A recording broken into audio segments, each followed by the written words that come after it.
everyone to the Autoimmune Hour. I'm Sharon Saylor from SharonSaylor.com. And as always, it's my honor and pleasure to be with you here on another brand new episode.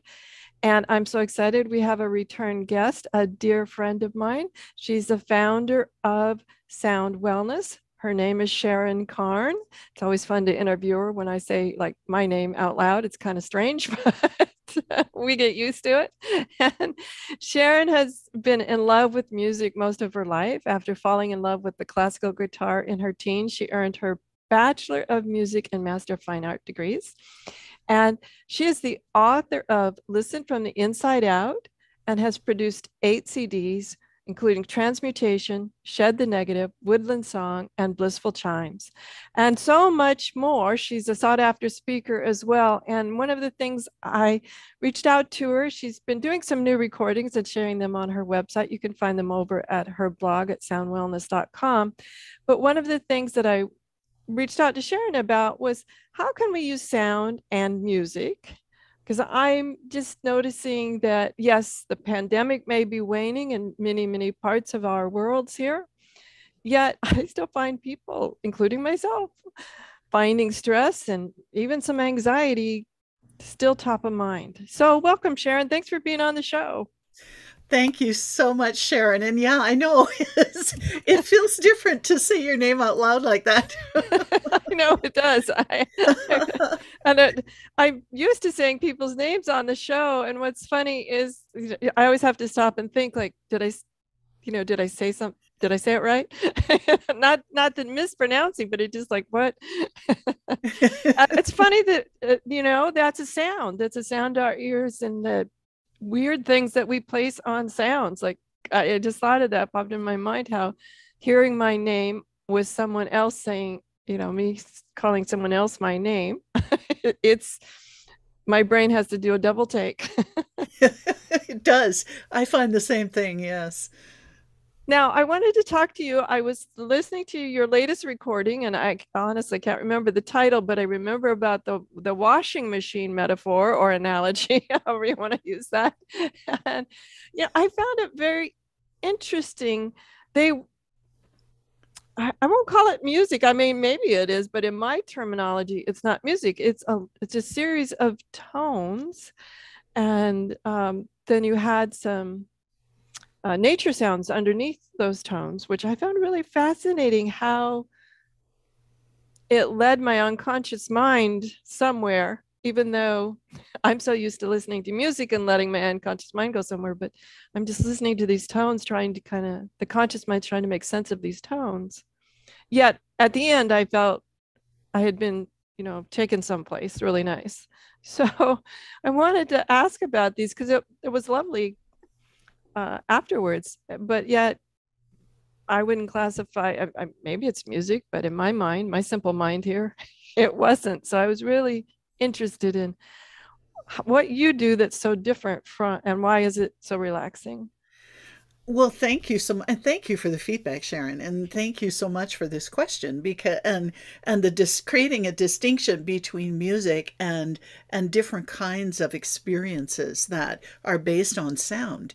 And we don't call being in nature and all of the things we hear in the forest, like the wind through the trees and bird song and water in the brook, we don't call that music. It's sound that has a healing effect. And this has been really on my mind and on my heart for the last several months, in creating sounds that can help support people in releasing some of the stress and anxiety they are under, and calming down that nervous system. And so it's not music. It's not. Oh, good. It is definitely sound. Music, I didn't want to insult you. Not at all, not at all. But it's specifically created sound to stimulate a specific response in the nervous system. And in particular, by calming down the sympathetic nervous system, which is our stress response. That's what keeps us safe. that sympathetic nervous system is essential to survival.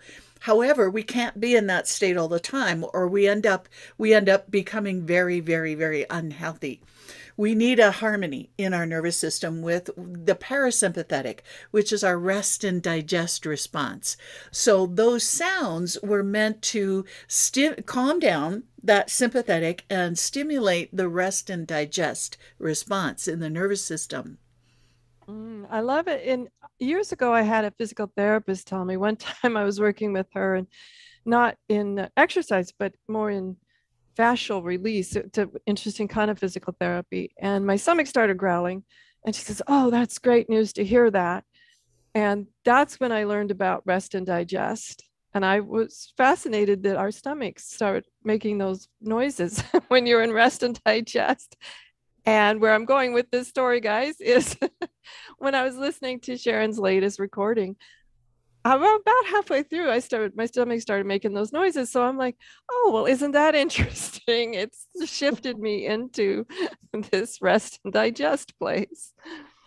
Oh, that is perfect. Perfect. And in fact, and there was, oh, I don't think it was on this recording. I was doing another recording, and I think it was for a smaller audience rather than our blog, Sharon. And my stomach started doing the same thing. I think I waited till too close to lunch to do the final parts of the recording because I could hear it going in the background.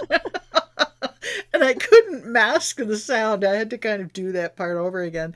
That was pretty funny.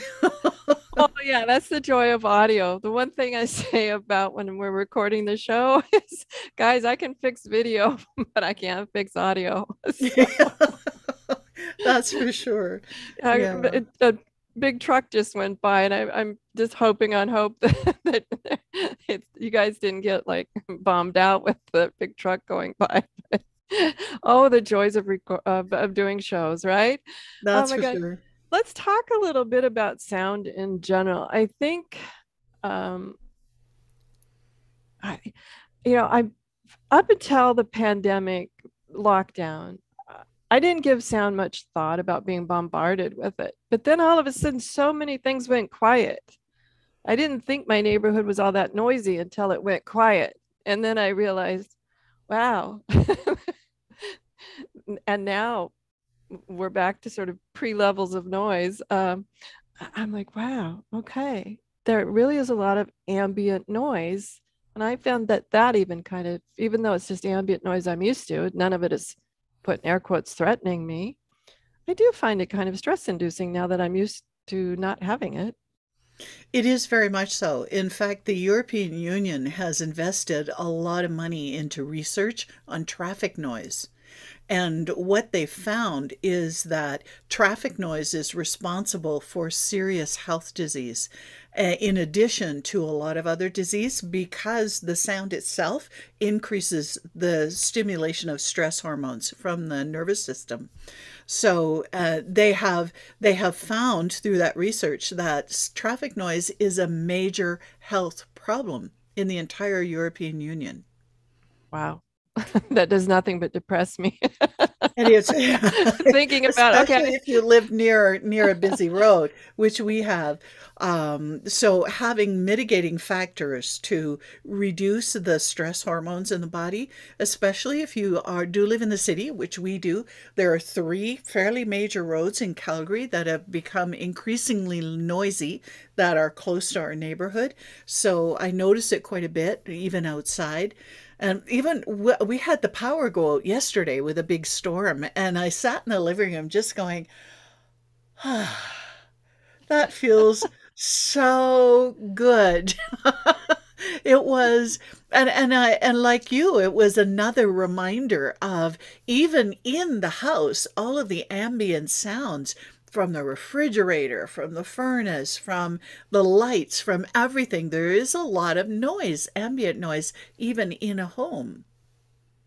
absolutely. I remember when Dr. Ann Hill was on the show and we were talking about electromagnetic fields, and she was mentioning that light bulbs hum. And I thought, I've never heard a light bulb hum, but I did use a meter, an EMF meter, and I was like, okay, well, something's happening. Now, my ears aren't picking it up, but according to Dr. Hill, you're still being affected by it. I know we had a special government plan here that said if you bring it, if you will give you a whole pile of LED light bulbs if you change your light bulbs over, so we use less power. And I found for a while, I'm not sure what it is about LED and me, that it tires my eyes, the LED light.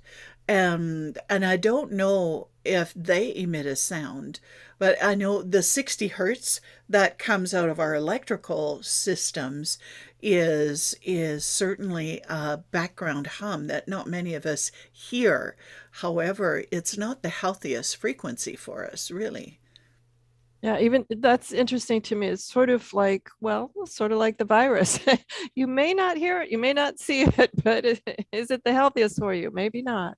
So, Mm-hmm. but I agree with you. I don't know the science of LEDs, but I do have LEDs in my office here, and I agree that they do tend to make my eyes tired quicker.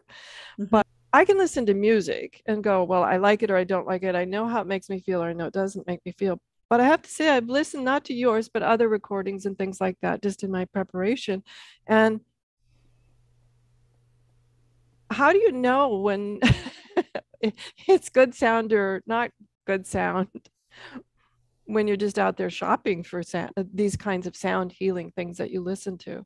I know that sounds weird, but I listened to a couple on YouTube and I found I got agitated from it, even Mm-hmm. though it was advertised as, um, you know, I think it was something about sleep was the big thing about this. And I'm like, oh my gosh, I couldn't sleep to that. And after just a few minutes of it, I was like, turn that thing off. I can't, it's not for me. Absolutely. Fabulous, fabulous question. How do you tell what is a good sound? And that is a lot of what we teach, Sharon, is how to listen to determine how your body listens, how your mind listens, how your feelings listen. We usually know that. And how your spirit listens, because every particle of you listens. And every particle of you responds to sound and music. And we usually think we just listen with our ears. That we partially listen with our ears. Our skin actually has more receptors for sound than our ears do. Really?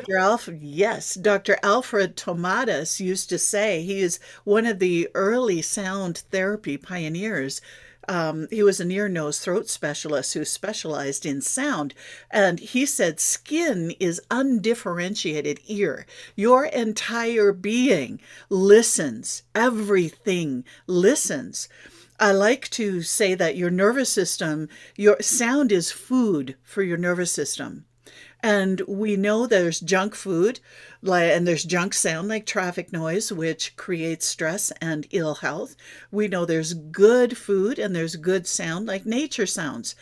Three of the healthiest sounds there are for the human being are wind, water, and birdsong. So anything you can find that feels right to you, that has wind, water, and birdsong, is healthy. It will stimulate the release of hormones. Good sound and super sound, which is what I love to share, like superfood, stimulates the release of hormones. Immune system boosters are some of those hormones, and also oxytocin, dopamine, serotonin are released by the nervous system to sound, listening to sound. Now, how do you tell is by how it feels. And like the same sound or the same music can elicit completely different responses from different people, because we are wired to respond to sound, but we're all wired uniquely. So that's That's why we need the exploration to learn that. That's giving me a headache. Turn that off. well, besides the stuff my teenagers listen to. Yeah, I know. Been there, done that. But that really explains a lot because you were talking about birdsong, and I've had people play birdsong that's not what I'll call my native birds, and I find it kind of annoying. Exactly, yes. It's interesting because when it's more what I'll call my native birds, I find it very relaxing. But there are certain species of birds that I just don't want to listen to. I don't find it relaxing at all. Wow. Okay, this is beginning to explain a lot. Why? So maybe these that I found on YouTube just weren't on on my frequency. They could be working marvelously for somebody else, but for you, it wasn't the right sound. Okay, good. Now, after I listened to them, it took me a little bit to, I'll put in air quotes, calm down. If I found the right sound, like the one on your blog was really delicious, could I listen if I had been exposed to, I'll call it just a negative sound, can I immediately go listen to a nice sound? And how fast can you like undo the other sound? Or Yeah, yes, because it's all hormones in your nervous system. Because sound and music stimulates those hormones. So if you're irritated by a sound, you've stimulated stress hormones. So we need to stimulate the rest and digest ones. So and one of my favorites is just humming gently, focusing on your heart. okay, humming what? Just a hum, just a hum.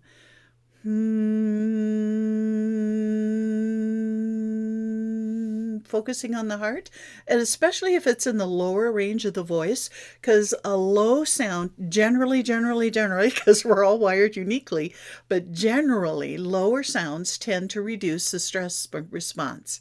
So if we go, the lower the sound, the more the bones, the more you can feel the sound in your bones. And of course, the rib cage is sound travels faster through denser material like bones than it does through fleshy material in the watery parts. Still, it travels 4.5 times faster through us than it does through the air sound. And so when you create the sound with your own voice with a particular focus, then you can create a very quick response in the heart. The heart itself is a gland that releases hormones. So it can, and another thing heart math has found is that the heart sends more information to the brain than the brain sends to the heart. So we forget sometimes that the heart is really our grand central station of our being, that everything flows in and out of the heart. And so when we focus a calming sound, like a calm, low humming sound on the heart, it will stimulate the parasympathetic system. That's one way. I can share another one. Well, I just want to ask a quick question. When you say focus, I want to say, do we need to set our intention first? Like my intention is to calm down my heart. Is that what you mean by focus? Or can you describe to me what you mean by focus? I think in this, intention can help, Sharon, and thank you for asking for the clarity. For me, it's just bringing my awareness in here. I spend too much of my time in my head, so much time in my head. Oh, yeah, me But where too. I feel like myself is when I say, okay, thank you. And I'm going to breathe in and out, focusing, just being in my heart. Mm. Let's do something. And to see if we can create an experience of the shift of awareness from here to here. That And sounds fun. yeah, okay. So just breathing in.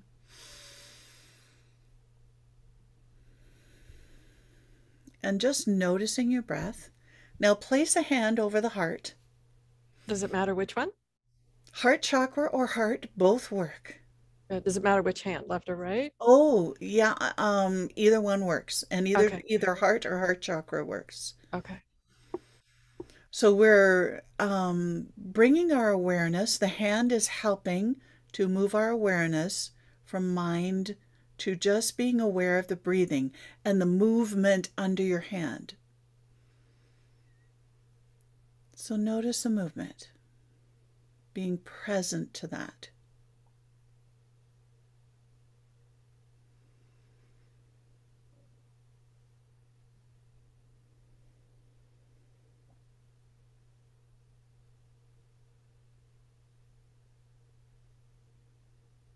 It actually moves a lot more than I thought. It does. It does. So, what did you notice about the mind while you did that? Well, very similar to mindfulness. I immediately started focusing on just the breath and actually more about, okay, how much is it moving? So I guess I'd say it was very similar to some early mindfulness start, the beginning of early mindfulness. Very much so. And it gets awareness out of here into the area of the heart.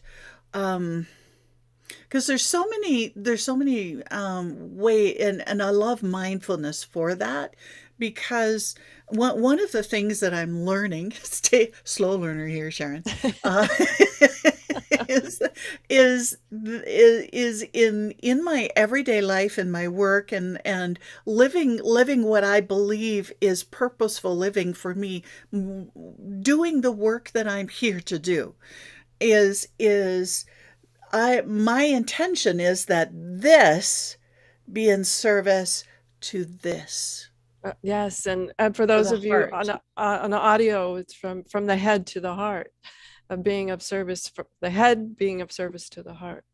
And it's the opposite in at least in North America, is very much the opposite, where, and I know in my own life experience so many times when I've tried to make decisions only from my head, that it doesn't work as well as when I take that moment to go mindfully into the chest, into the heart area, and then make a decision from that place.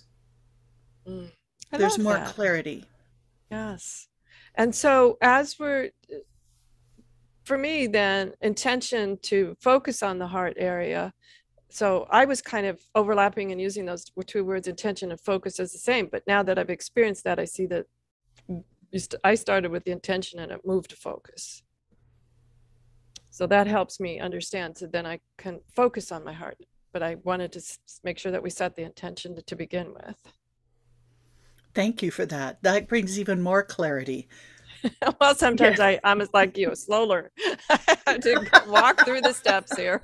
That it takes the experience, and so one of the things I love to share is that every part of you listens, and to start becoming aware of how your body is listening. For example, when you were irritated by the sounds that you were listening to that were supposed to help you sleep, you noted you were irritated. Where did that show up? Somewhere in your body, because the body is the source of irritation, not necessarily the mind. The mind will give you a headache when the body is listening.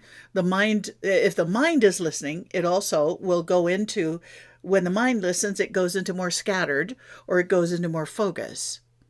Well, what was happening for me with those ones that I finally said, "Oh, this is not cool." Were weird little nervous twitches, especially around my cheek and eye. One particular tone, I was just like, "Yeah, no," that's where I turned it off. I just felt like a tightness right there around my cheek and my eye, and I was like, "Okay, yeah, no, that's not for me." That is a perfect example of how the body listens. And it It didn't will, like what it heard, I'll tell you that, because it and it took will. a while for the eye to just sort of like, okay, that's gone. Phew, thank goodness. So if you find this, the body tenses up, or you become irritable, those kinds of things, choose a piece that you know you like. If you have a playlist already of pieces well, I have like to have suggest two playlists. One that just makes you feel, oh, I needed that. So bring all of those links to YouTube or those sounds together into one playlist. And then the other one is to stimulate the nervous system. For example, when you have to drive a long distance and you're starting to get sleepy. So there needs to be a playlist for that, to help you stay awake, to stimulate the nervous system, to get the heart beating a little bit faster. Oh, yes. And those, it's funny, those immediately come to mind. Those, but I have to admit, most of them are, I'll say, oldies but goodies. It's interesting. Yes. Just a tangential thing about that my mind, as just my listeners know, sometimes wanders. And as I found it interesting, I saw a study about people that had like dementias and Alzheimer's and things like that had the ability to remember songs from their childhood or their teen years, would sing along with them. And I thought, well, how amazing is that? And then I'm just thinking now that when you said, what would I sing along to on a long trip? Hey, it's going to be some of those oldies but goodies from my teen years.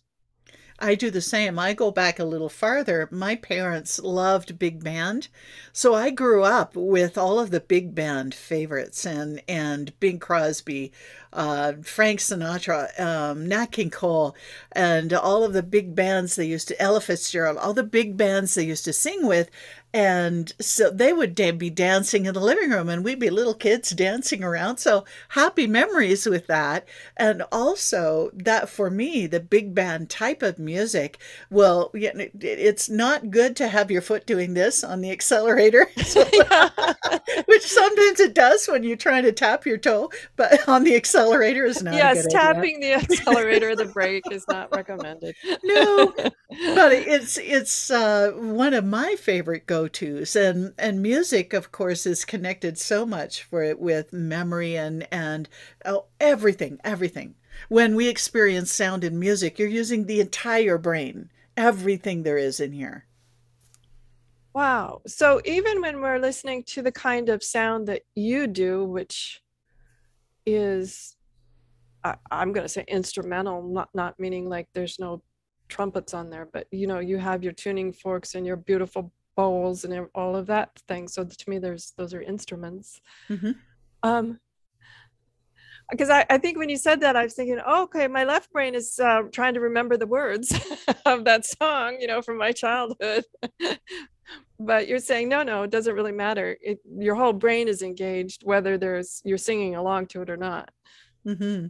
We had the most interesting experience with my husband's dad. He had quite serious dementia. He knew who we were. He couldn't remember our kids' names always or anybody else in the immediate family. He kind of knew who we were with the form of dementia he had. He had no short-term memory at all. He was still trying to grasp some of the long-term memories from when he was in his 20s. And he really would repeat the same story over and over and over 37 times in one dinner, for example. So it would to try to hold on to that memory. And he always wanted to learn how to play the guitar. He was 92 when we started that. 93 actually. Maybe it might have been 93.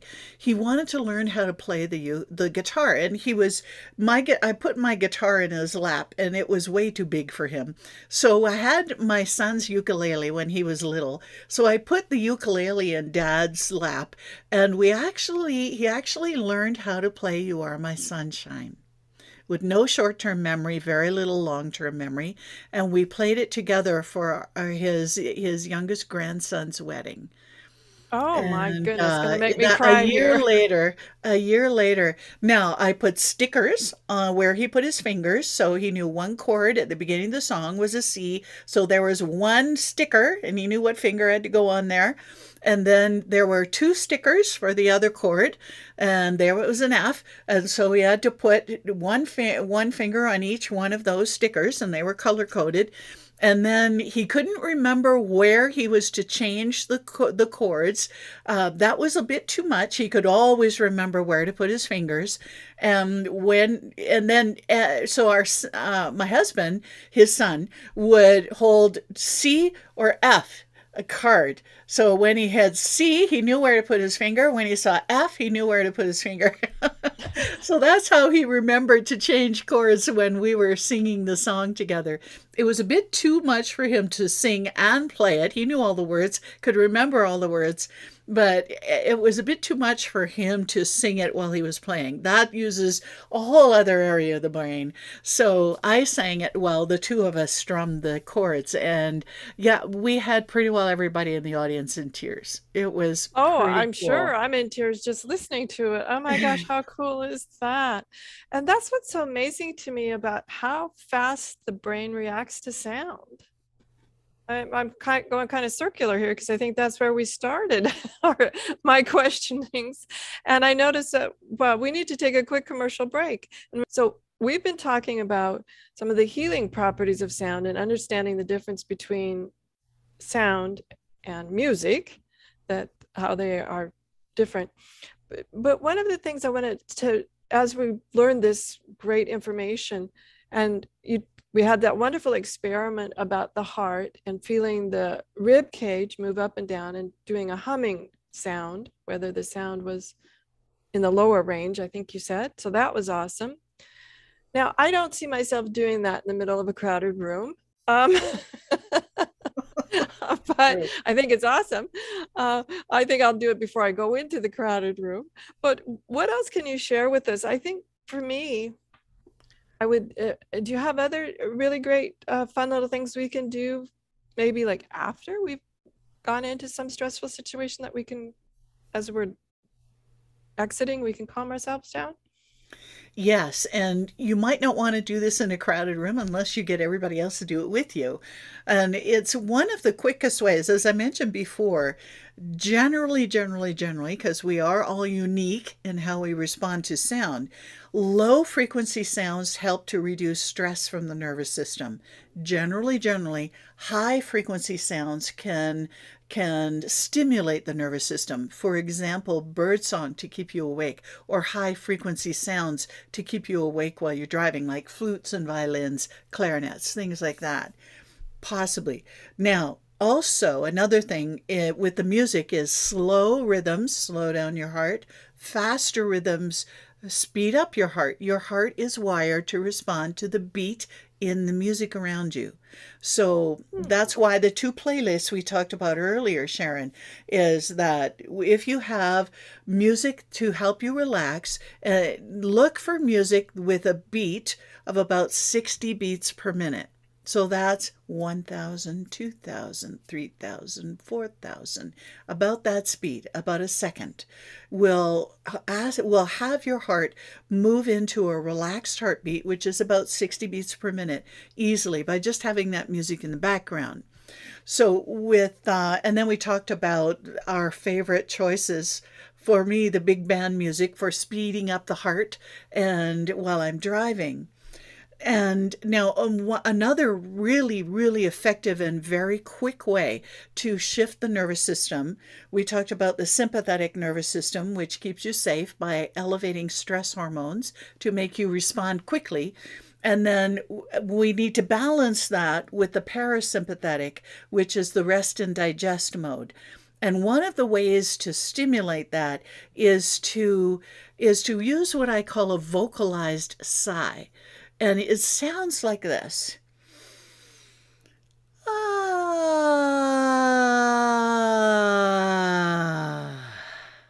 Because sigh, any sound that comes naturally from the body, like sighs and moans and groans and oohs and ahs, they actually stimulate the release of hormones that helps the body heal, and endorphins that helps the body manage pain. They actually do that. So what the long out breath is what I call a sigh on steroids. So it's like it. Because I was also thinking, I'm not doing that one in public either. Yeah, but it's a highly effective way to reduce stress in the moment, to help activate that parasympathetic nervous system. And it comes from a deep breath.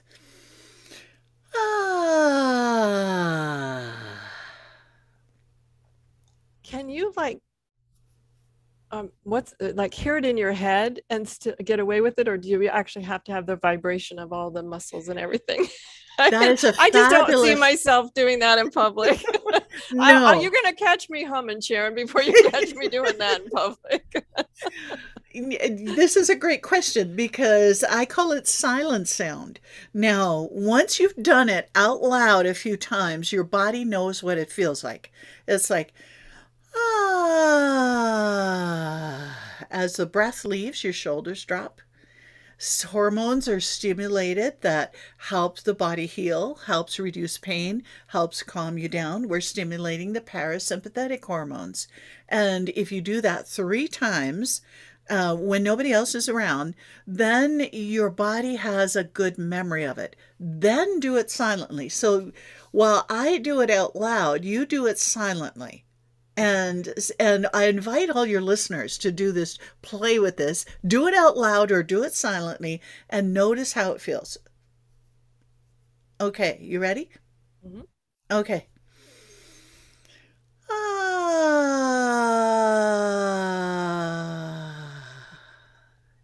We'll do it again.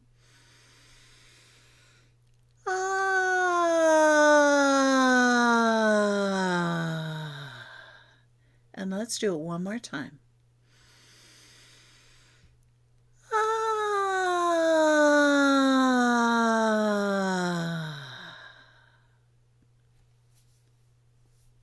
What do you notice?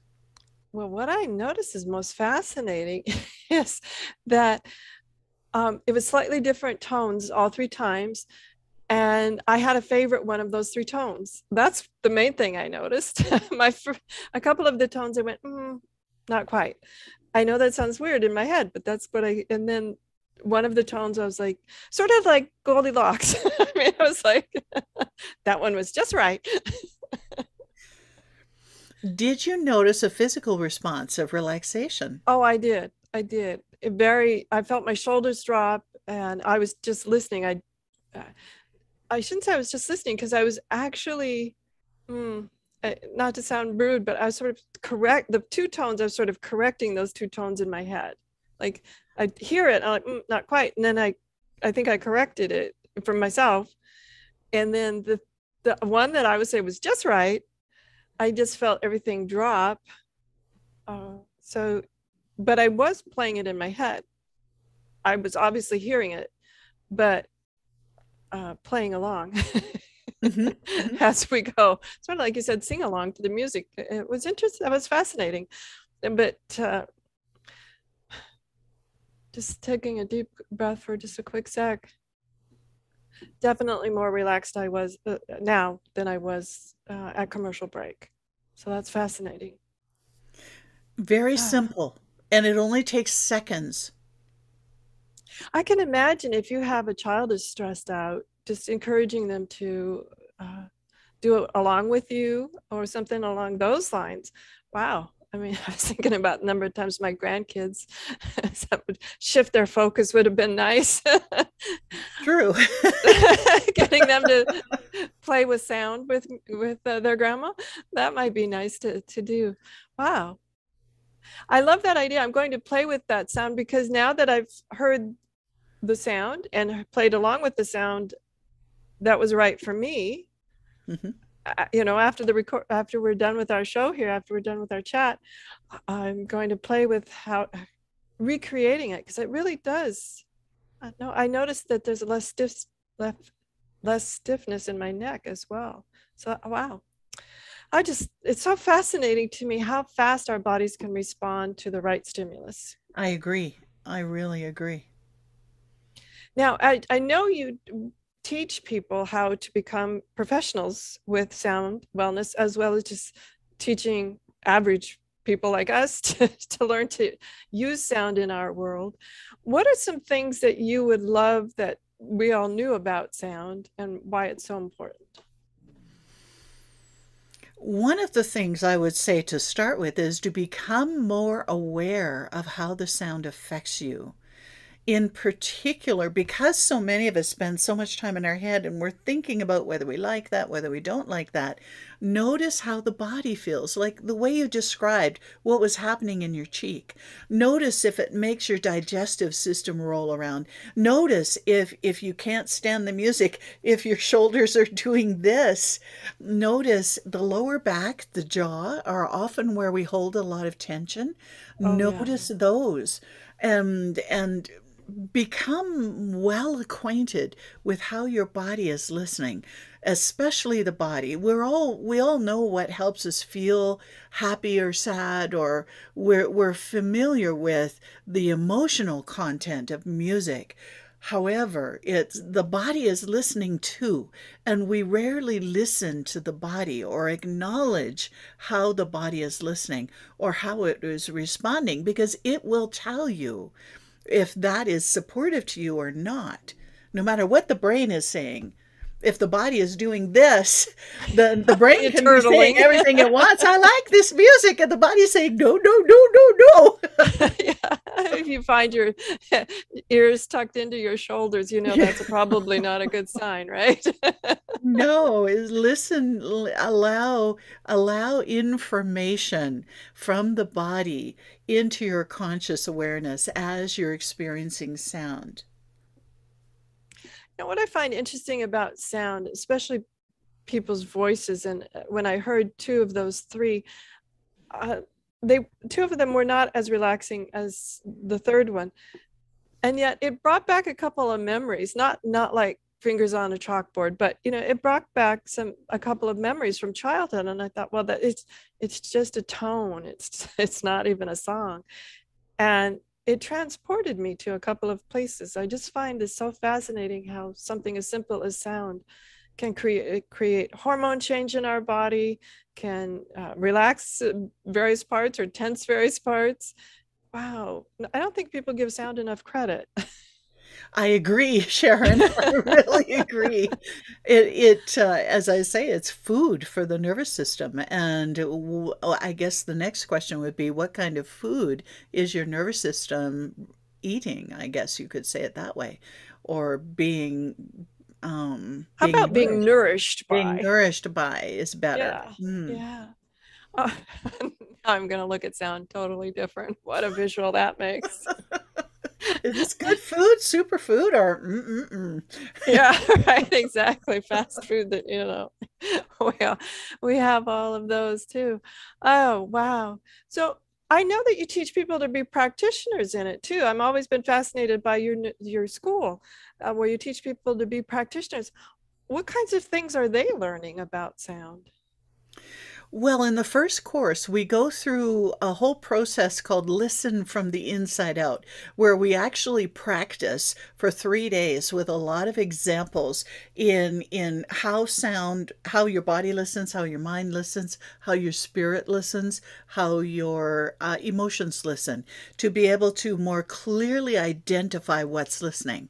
Because part of becoming a practitioner in sound is you need to be aware of how you are responding, and then be aware of how another person may be responding to any sound you're using. So that is an important groundwork that we set in that course. We also do work with tuning forks and Tibetan bowls, crystal singing bowls, and using the voice. One of the things that to me is one of the most powerful tools of all is your own voice, because your voice carries every frequency of your body, and your voice is the perfect tool to create that shift in the nervous system, to create that shift in the sympathetic and the parasympathetic. Even if it's an inside voice, like you did with the parasympathetic, with the sound of my voice, you just kind of changed the two that didn't fit for you, and the one that did is you use that to set that benchmark for the response you wanted from the body, if Yes, I'm saying that right. right. Yeah, absolutely. And what I'm thinking about now as you were talking about this is where in my work in body, not nonverbal communication, body language, one of the things that I tell a lot of my clients is about their voice. And they're like, well, I shouldn't have to change my voice. If it's irritating you, too bad. However, I always say the response you got is the message you sent. Meaning, if somebody is responding negatively it's like, don't use that tone of voice with me. It may be a perfectly fine tone of voice, but it's triggered somebody. It sounds just like someone from their past, a critical teacher or a critical parent or something. And I can see the overlap in our work about this idea of the tone, your music, this tones and the different instruments you use may be perfectly fine, but if you're getting a negative response from someone, it's not the right fine. Exactly. And I so agree with what you're saying about tone of voice. That's one thing that in relationships is absolutely key, Sharon. The tone of voice can be an enormous button. I even noticed that between Ed and I. I can be saying something and he's responding with, roar, roar, roar, roar, roar, roar, roar. He gets quite angry. And I thought, that wasn't my intention. What did I do? Where was the tone of my voice when I was communicating that to him? Or how did he perceive the tone in my voice? My intention was very different from what he received. So it hit something in maybe an experience in childhood that was the same tone that is still there in the nervous system. It's a fascinating study. Oh my goodness. Oh, it is absolutely fascinating for me. And too many times when I think about my medical journey, in the early medical journey, I've got a great team now, but there was one particular doctor. I finally took someone with me to say that, is it me or what's going on here?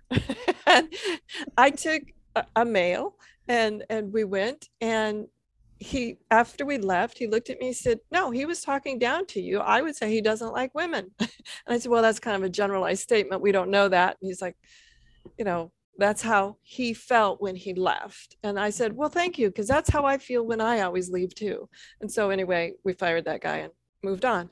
But it was interesting to me how every time I saw that person, whether that was true or not, it was triggering it. And then it was sort of confirmation for me, which I needed, was like, am I crazy, or why am I overreacting to this person, But it was nice to hear someone else say, yeah, I that's my response. I tried not to implant any seeds. I just said, I need you to come along because I'm having trouble communicating with this doctor. And so he came along. I was shocked when he said it. I hadn't seen it that way. I was interested that another male said, I don't think he likes women. I was like, whoa, okay. That's not where I was going with it, but okay, at least I'm not crazy. Oh, this is so interesting, this whole topic, Sharon, because also, and this can lead to a really helpful conversation. I was feeling this from what you were saying. Is that what you were intending? This the conversation where I try to get Ed into when I inadvertently push one of his buttons. Then we try to go into that conversation if I haven't pushed his button too hard.